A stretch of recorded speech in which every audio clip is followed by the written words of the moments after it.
Jean Dujardin est actuellement à l'affiche du film Sur les chemins noirs, adaptation cinématographique du roman de Sylvain Tesson.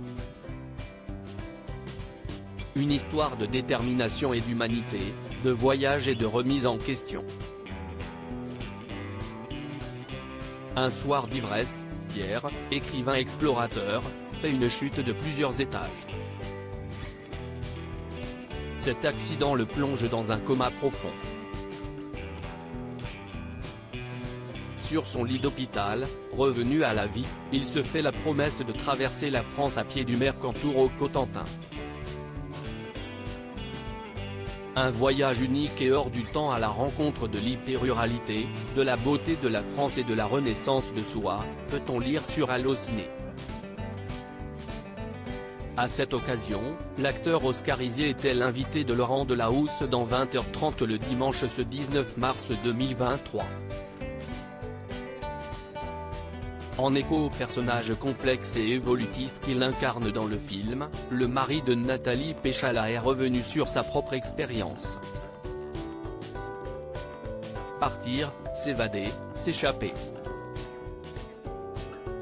Ça a été utile pour vous aussi, de vous retrouver dans ça?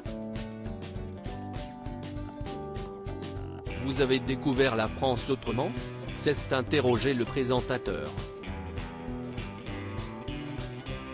C'était un projet finalement assez universel. J'ai eu le sentiment que chacun pouvait un peu y mettre sa marche, ses tourments. A répondu l'acteur, relatant cette expérience hors du commun aux côtés de Sylvain Tesson qui lui a permis de se laver la tête.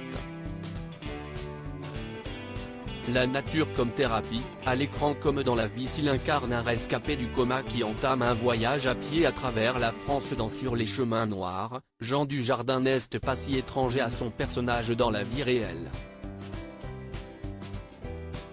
Alors que Laurent Delahousse lui avait réservé une surprise sur le plateau de 20h30 le dimanche en diffusant une vidéo de ses plus proches copains lui adressant de tendres messages d'amitié, l'acteur s'est confié sur cette psychanalyse douce et agréable d'amis qu'il entame une fois par an avec ses acolytes. Quand on marche à 6, on peut parler, on peut se dire les choses, ça ne fait pas mal et finalement, arrivé au bout du chemin, on pu causer, on a pu vider son sac. De pères, d'amis, de frères. Et puis quand on peut faire un feu alors là, si est-il l'alignement parfait. A raconté celui qui vit aujourd'hui à la campagne.